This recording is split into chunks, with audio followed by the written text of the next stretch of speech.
Olá, seja muito bem-vindo. A gente está aqui numa sequência de aulas muito legais falando sobre anatomia. Foi uma playlist que eu denominei Anatomia Desenhada, justamente para a gente relembrar alguns pontos importantes. Sempre é bom a gente poder relembrar anatomia, né, e outros assuntos que dão base para a gente fazer uma boa prescrição de exercícios terapêuticos. E nessa aula a gente vai falar sobre os músculos que estão presentes na região anterior da coxa.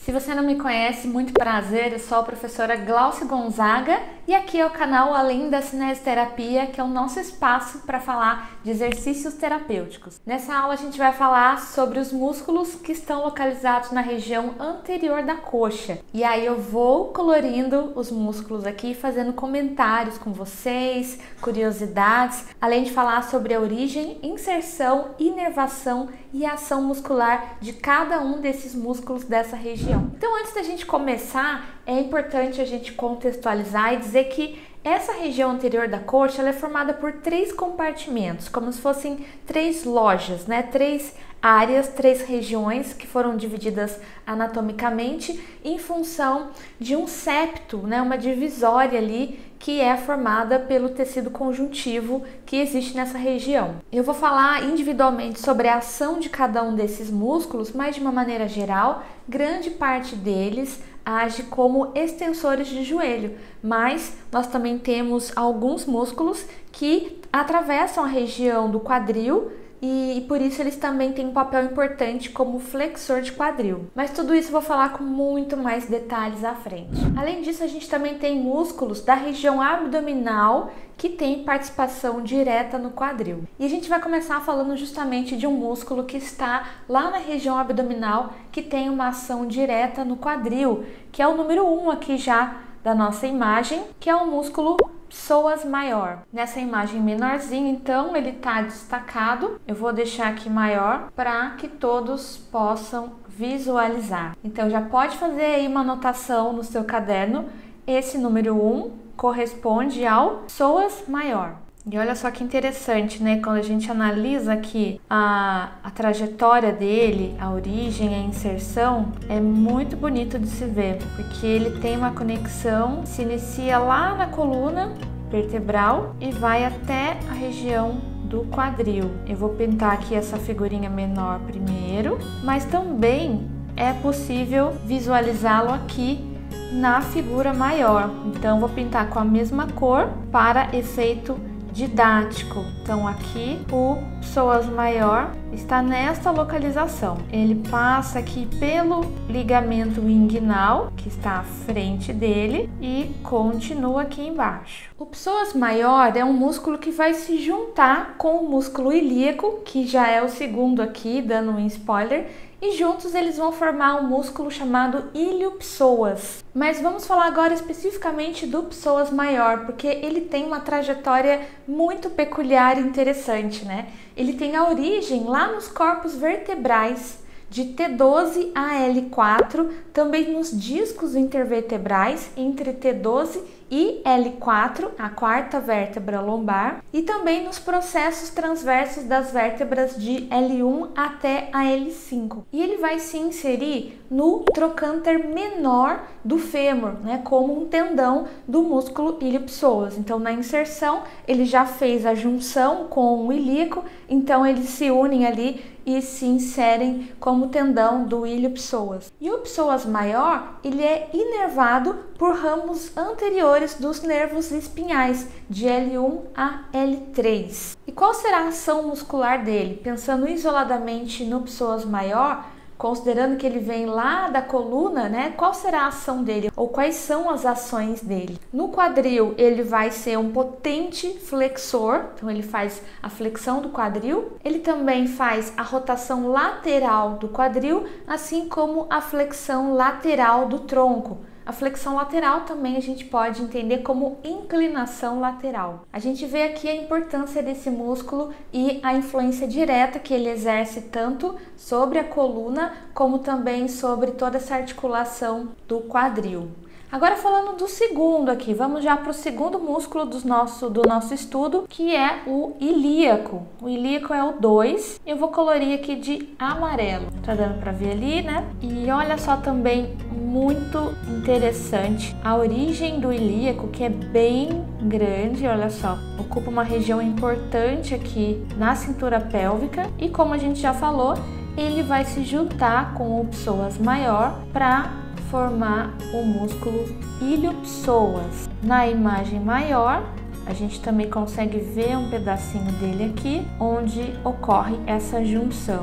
Aqui, passando também pelo ligamento inguinal e pronto. Como a gente pode ver ali, né, na região do osso ilíaco, ele tem toda aquela abrangência ali de origem. Então ele se origina em 2/3 superiores da fossa ilíaca, na crista ilíaca, assim como também na região lateral do sacro. Ainda nós temos algumas fibras que se originam nos ligamentos sacro-ilíaco anterior e ilho-lombar, que vão ligar a pelve à coluna vertebral. A origem do ilíaco é tão grande que, se a gente analisar ali, a gente nota que vai desde a região da fossa ilíaca anterior, na porção anterior dela, até as espinhas ilíacas anterior, superior e anterior e inferior. Ocorre então essa junção do psoas maior com o ilíaco para formar o músculo ilho-psoas, que vai passar na frente da cápsula da articulação coxofemoral e assim ela se insere finalmente no trocânter menor do fêmur. E olha só que curioso, o ilíaco não tem a mesma inervação do psoas maior. O ilíaco é inervado pelo nervo femoral, L2 a L4. E aí, como eu falei, né, só relembrando aqui, fazendo uma comparação, o psoas maior é inervado pelos ramos anteriores dos nervos espinhais, de L1 a L3. E em relação à ação muscular, então ali, uma vez ocorrendo essa junção dos dois músculos, a gente pode falar agora do ilho-psoas, que é um potente flexor de quadril. É o flexor mais importante do quadril que nós temos. Acontece que, como o psoas maior é um músculo que tem uma origem diferente do ilíaco, ele vem lá da coluna, ele também tem uma ação peculiar na coluna lombar. Se acontecer uma contração dos dois lados do psoas maior, o que vai acontecer? A pessoa faz a flexão de tronco. E se acontecer uma contração unilateral, a pessoa realiza a flexão lateral ou inclinação lateral do tronco. A gente pode fazer diversas correlações clínicas com esse conceito, mas uma das mais importantes que eu posso dizer aqui é em relação à marcha, porque para a gente caminhar, a gente precisa ter uma força mínima dos músculos flexores de quadril. E aí, se você se depara com um paciente, com um aluno que não consegue fazer esse movimento por fraqueza muscular, vai ser importantíssimo você trabalhar seletivamente o fortalecimento do músculo ilho-psoas. Isso pode ser feito de várias maneiras, até mesmo se você colocar uma caneleira no tornozelo, com um paciente em pé, e pedir para ele fazer a flexão de quadril com o joelho fletido ou estendido, você está colocando uma resistência e, portanto, é um exercício de fortalecimento para os flexores de quadril. Quando a gente está diante de uma pessoa que tem dificuldades para subir escadas, né, na subida de um degrau, a gente também recruta muito o músculo ilho-psoas, na corrida, enfim, em diversas situações do nosso cotidiano. E também a gente pode lembrar aqui que, como ele tem essa relação direta, né, o psoas maior tem essa relação direta com a coluna lombar, um encurtamento, um espasmo, uma condição que altera a fisiologia dessa musculatura pode trazer diversas consequências negativas, tanto para a coluna lombar, como para a cintura pélvica, como também para o quadril, né? Então, pensar no ilho-psoas é pensar nesses três segmentos: coluna vertebral, principalmente a lombar, cintura pélvica e articulação do quadril. Bom, vamos agora para os outros músculos. Vamos para o músculo de número 3, e aí eu vou deixar essa imagem pequenininha de lado para enfatizar essa imagem maior, porque agora esses músculos que eu vou falar estão todos concentrados aqui. Nessas duas imagens que eu coloquei aqui, a imagem da esquerda mostra uma dissecção superficial e a direita uma dissecção profunda. E qual será que é esse terceiro músculo aqui, meio pequenininho, meio que discreto ali, né? Querendo passar meio despercebido ali, é o tensor da face lata. Então a gente já vai diferenciá-lo aqui com a cor verde, pra gente então marcar o território dele. Olha só, o famoso TFL, né, tensor da face lata. E apesar de pequenininho aqui, ele tem um papel muito importante também na estabilização do quadril. Aqui ele vai ficando bem fininho nessa vista, né, mas ele segue até a articulação do joelho. Então esse músculo verdinho aqui, né, o tensor da face lata, ele tem origem lá na espinha ilíaca anterosuperior, na EIAS, né, como a gente fala, e também na região anterior da crista ilíaca, como a gente pode ver nessa região aqui de cima. E ele se insere onde? Ele se insere no trato iliotibial, né, lá chegando até o côndilo lateral da tíbia. Ele é inervado pelo nervo glúteo superior de L4 a S1 e a ação principal dele é a abdução do quadril, assim como a rotação medial e também a flexão. E ele dá uma ajuda ali, uma estabilidade na extensão do joelho. A gente pode dizer que ele ajuda, né? Ele dá um suporte para o joelho quando essa articulação se encontra na posição estendida. Então a gente vê que até pela sua extensão ele tem um papel importante nesse compartimento lateral, né, o anterolateral da coxa. O músculo de número 4, qual será? Deixa eu ver aqui que cor que eu coloco ele, que eu não pus ainda, um vermelhinho, talvez, vamos lá. O vermelho então vai ser a cor que eu vou usar para representar o músculo número 4, que é o sartório. Olha só, o sartório, ele vai todo bonitão, atravessando, né, desfilando nessa região anterior da coxa, passando na diagonal. Não vai ficar perfeito, né? Não sou uma desenhista, mas vou tentar deixar o mais bonitinho aqui possível. O sartório, gente, tem uma curiosidade muito legal sobre ele. A palavra sartório, olha só que interessante, significa longo e estreito, que é, né, totalmente, ele faz todo sentido com o músculo sartório. E ele vem do latim sartor, o sartoris, que significa aquele que conserta.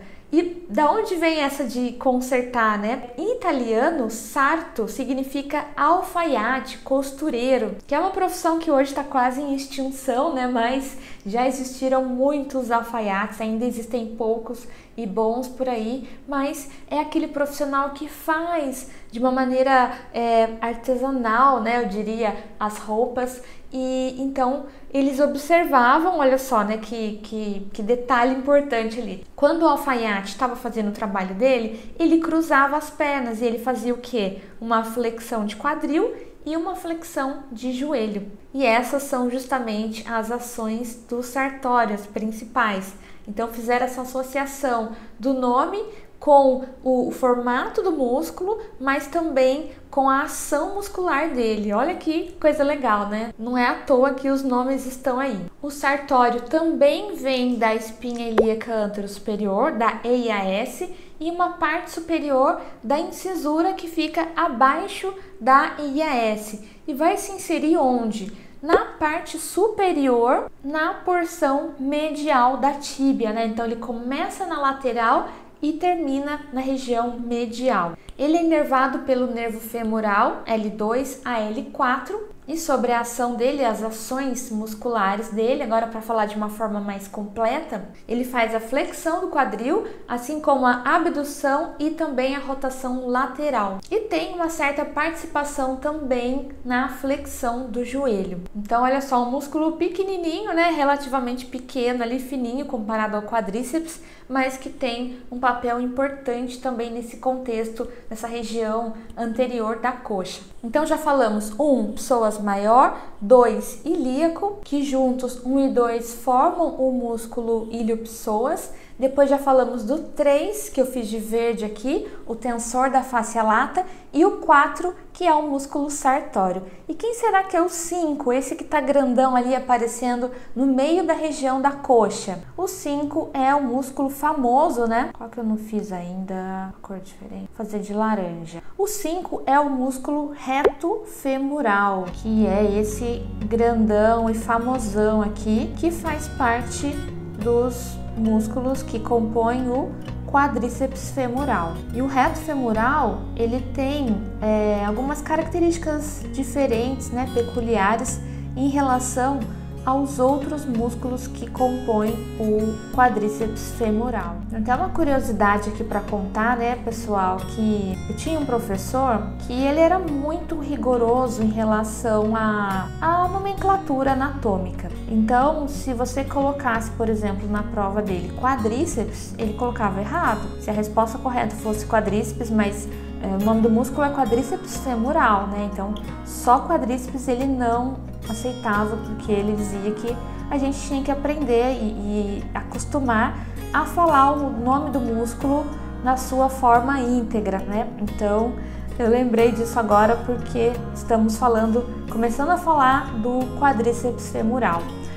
Então, aqui, terminando o 5, o reto femoral também tem origem na espinha ilíaca, mas na espinha ilíaca antero-inferior e também no ilho, na região acima do acetábulo. Ele vai se inserir onde? Como a gente pode ver aqui, na base da patela e também através do ligamento da patela na tuberosidade da tíbia. Então, a patela, ela está no meio do caminho ali, né? A conexão da patela com a tuberosidade da tíbia é uma outra porção da inserção dos músculos do quadríceps femoral, logo também do reto femoral. O reto femoral é inervado pelo nervo femoral, assim como o sartório, né, de L2 a L4. E quais são as ações musculares do reto femoral?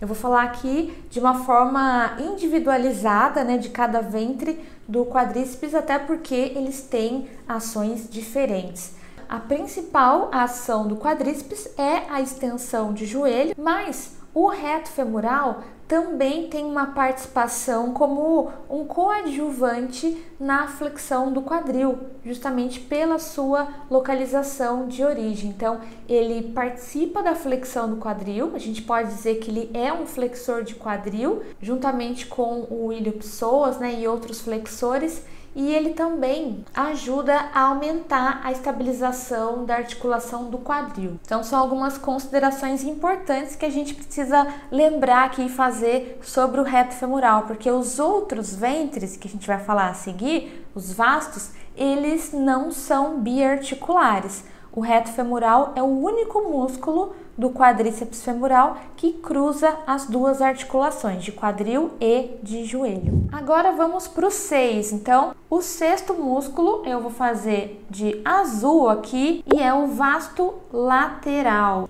O vasto lateral, como o nome já sugere, né, ele pega toda essa porção aqui lateral anterior da coxa. O vasto lateral, ele tem origem no trocânter maior e no lábio, na porção lateral da linha áspera do fêmur. Ele vai se inserir também lá na base da patela e através do ligamento da patela, ele também se insere na tuberosidade da tíbia. Ele também é inervado pelo nervo femoral L2 a L4 e a ação muscular dele é a extensão de joelho somente.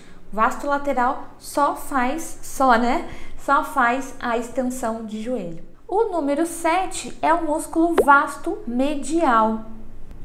E agora? Deixa eu ver. O vasto medial é bem grandão, né? Olha só, a gente vê aqui que na porção medial ele praticamente domina mesmo, ocupa uma porção considerável dessa região da coxa. Eu não vou falar aqui nessa aula ainda dos músculos da região medial, tá? Porque são muitos e são tema para uma outra aula. Tá aí, ficou o músculo 7, então, vasto medial. O vasto medial tem origem na linha intertrocantérica e no lábio medial da linha áspera do fêmur e vai se inserir também na base da patela e atravessa o ligamento da patela e se insere lá na tuberosidade da tíbia. Assim como os outros vastos, ele também é inervado pelo nervo femoral, de L2 a L4, e também só faz a extensão do joelho. Agora, o vasto intermédio, que é o próximo, ele ficou nessa outra figura aqui, porque ele fica um pouco escondido, né, entre aspas aqui. Então,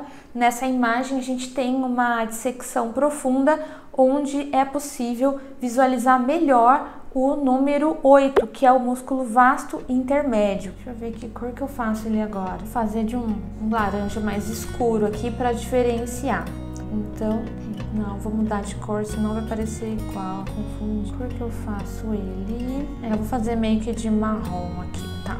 Então, o vasto intermédio vai ficar marronzinho. Os músculos do quadríceps femoral, dos 4 ventres, talvez esse seja o mais esquecidinho, né? Que as pessoas falam menos, talvez.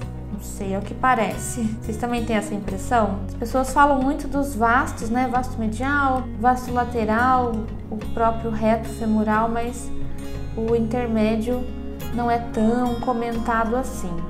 E é curioso porque o vasto intermédio, ele tem origem lá na diáfise do fêmur, na região anterior e lateral da diáfise do fêmur. E ele vai se inserir, assim como os outros ventres, lá na base da patela e faz a conexão com a patela, né? Atravessa e vai lá para tuberosidade da tíbia. Opa, passei aqui do ponto, pintei até um pouco a mais aqui. Então ele é inervado pelo nervo femoral também, de L2 a L4, e também só faz a extensão do joelho. Olha só que curioso, desses 8 músculos que nós estudamos aqui, de 4 a 8, né, o sartório, reto femoral, vasto lateral, vasto medial e vasto intermédio, todos esses são inervados pelo nervo femoral, de L2 a L4. Eu não vou pintar todos os músculos que estão aqui, porque eles pertencem, né, os que não estão pintados, pertencem a outros grupos, a outros compartimentos que eu vou falar em outras aulas. Então, por exemplo, aqui a gente tem os adutores, né, na região aqui da direita, mas que vão ser mencionados, explicados com profundidade em outra aula da nossa playlist de anatomia desenhada. Eu vou deixar a imagem aqui de uma tal forma que vocês possam visualizar todos os músculos, incluindo aqueles que foram mencionados no começo, que estão na imagem menor. E assim nós finalizamos o estudo dessa aula com os 8 músculos que compõem a região anterior da coxa. Então vamos fazer uma recapitulação geral. O músculo 1 foi o psoas maior, que eu pintei ali de roxinho. O 2, o ilíaco. Então, psoas maior e ilíaco se fundem e formam o músculo ilho-psoas, né? Um potente flexor de quadril. O terceiro, que ficou em verde, é o tensor da fáscia lata. O quarto é o sartório, lembra lá do alfaiate, você nunca mais vai esquecer, né, do sartório do alfaiate, que fica com a perna cruzada. Ele faz flexão de quadril e flexão de joelho.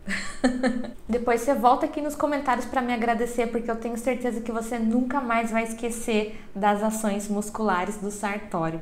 E depois, 5, 6, 7, 8, os 4 ventres que compõem o quadríceps femoral, reto femoral, vasto lateral, vasto medial e vasto intermédio. Lembrando que o reto femoral é o único músculo do quadríceps, né? O único ventre que faz flexão de quadril, os outros fazem apenas a extensão de joelho. Portanto, o reto femoral é biarticular, cruza quadril e joelho, enquanto que os vastos são monoarticulares, cruzam somente a articulação do joelho. Isso é tão importante a gente saber, porque se você vai fazer um alongamento, você já tem que mudar totalmente a sua visão se você deseja alongar o reto femoral, né? Se você pensa assim, eu quero alongar o reto femoral. Então, se você sabe que o reto femoral é um músculo flexor de quadril e extensor de joelho,